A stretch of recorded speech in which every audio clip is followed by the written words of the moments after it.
বিসমিল্লাহির রহমানির রহিম। আসসালামু আলাইকুম। আশা করি আপনারা সবাই ভালো রয়েছেন। তো ভিউয়ার্স, আপনারা জানেন যে আসলে আপনাদের প্রতি বছরে মনে করেন যে আপনাদের হচ্ছে বয়স্ক, বিধবা, প্রতিবন্ধী এবং অন্যান্য যে সকল সামাজিক নিরাপত্তা কর্মসূচির আওতায় অর্থাৎ নেট সেফটি সোশ্যাল পেমেন্টের মাধ্যমে সরকার যে সকল টাকাগুলো দিয়ে থাকে এগুলো কিন্তু আসলে বৃদ্ধি করা হয়। তো ভিউয়ার্স, আসলে এবারে কিন্তু আপনাদের যে পরিমাণ ভাতার টাকা বাড়ানো হয়েছে এটা বিস্তারিত দেখার আগে অবশ্যই আপনারা যারা এখন পর্যন্ত আমার চ্যানেলটা সাবস্ক্রাইব করেননি তারা সাবস্ক্রাইব করুন। আর যারা এখনও পেজ থেকে ভিডিও দেখতেছেন কিন্তু পেজটিকে ফলো দেননি তারা অবশ্যই ফলো দিবেন। তো ভিউয়ার্স, চলুন আমরা তাহলে এখন বিস্তারিত দেখি। তো ভিউয়ার্স, আপনারা জানেন যে আসলে ভাতার টাকা এটা কিন্তু আসলে প্রতি বছর মনে করেন যে আপনাদের হচ্ছে জাতীয় সংসদের বাজেটে বাড়ানো হয়, কিন্তু এবার আসলে মনে করেন যে আপনারা জানেন যে ইন্টারিম গভর্নমেন্টের মেয়াদ কিন্তু আর বেশি দিন নেই, কারণ সামনে জাতীয় নির্বাচন। তো তার আগে আসলে একটা প্রস্তাবিত বাজেট করেছে, এতে বলা হয়েছে যে আগামী 2026-27 অর্থ বছর অর্থাৎ আপনারা কিন্তু এই টাকাটা কিন্তু হচ্ছে তৃতীয় কিস্তি বা চতুর্থ কিস্তিতে পাবেন না। এটা কিন্তু আপনারা হচ্ছে যে 26-27 অর্থ বছরের মনে করেন যে আপনারা হচ্ছে 2026 সালের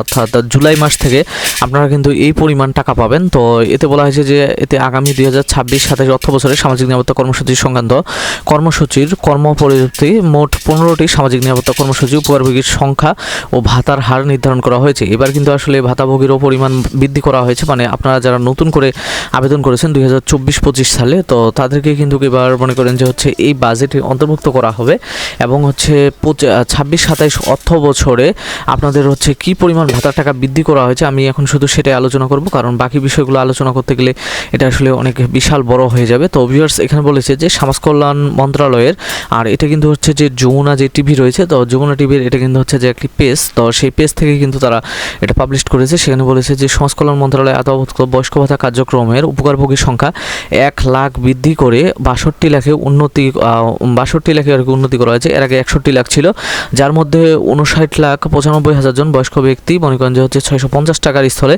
700 টাকা হারে ভাতা পাবেন এবং যাদের বয়স হচ্ছে 90 বছরের ঊর্ধ্বে 2,05,000 জন বয়স্ক ব্যক্তি রয়েছে, এটা কিন্তু মাসে হচ্ছে 1,000 টাকা করে পাবেন। তো আপনারা যদি এখন মনে করেন যে 700 টাকা করে আপনাদের ভাতার টাকা যদি হয় প্রতি মাসে, তাহলে আপনারা কিন্তু 3 মাস পর পর বয়স্ক ভাতা পাচ্ছেন হচ্ছে আপনার 2,100 টাকা।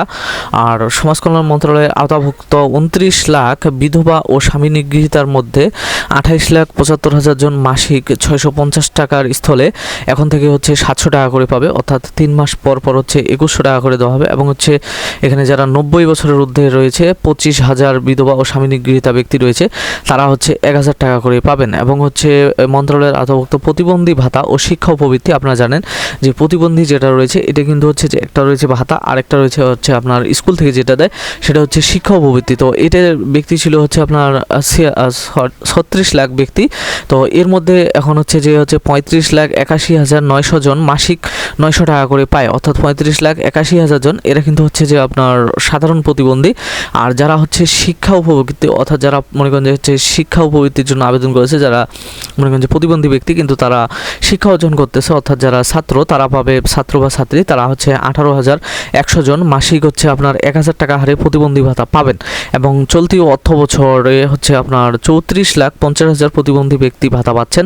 অন্যদিকে প্রতিবন্ধী শিক্ষার্থীদের বৃত্তির মাসিক হার 50 টাকা করে বৃদ্ধি করা হয়েছে, অর্থাৎ প্রতিবন্ধী যেই ভাতাটা রয়েছে এটি কিন্তু আসলে কোনো প্রকার বৃদ্ধি করা হয়নি, এটি কিন্তু হচ্ছে যে আপনার 25-26 অর্থ বছরে যেটা ছিল 900 টাকা হারে সেটা দেওয়া হবে। কিন্তু আসলে যারা মনে করেন যে হচ্ছে আপনার শিক্ষা উপবৃত্তি পায় তাদের শুধু 50 টাকা করে মনে করেন যে বৃদ্ধি করা হয়েছে। এটা মাধ্যমিক, প্রাথমিক, মাধ্যমিক, উচ্চ মাধ্যমিক ও উচ্চতর স্তরে যথাক্রমে 950 টাকা, 1,000 টাকা এবং হচ্ছে 1,100 টাকা অর্থাৎ 1,100 টাকা এবং হচ্ছে 1,350 টাকা অর্থাৎ 1,350 টাকায় উন্নতি করা হয়েছে। তো ভিউয়ার্স, এরকমভাবে বাড়ানো হয়েছে।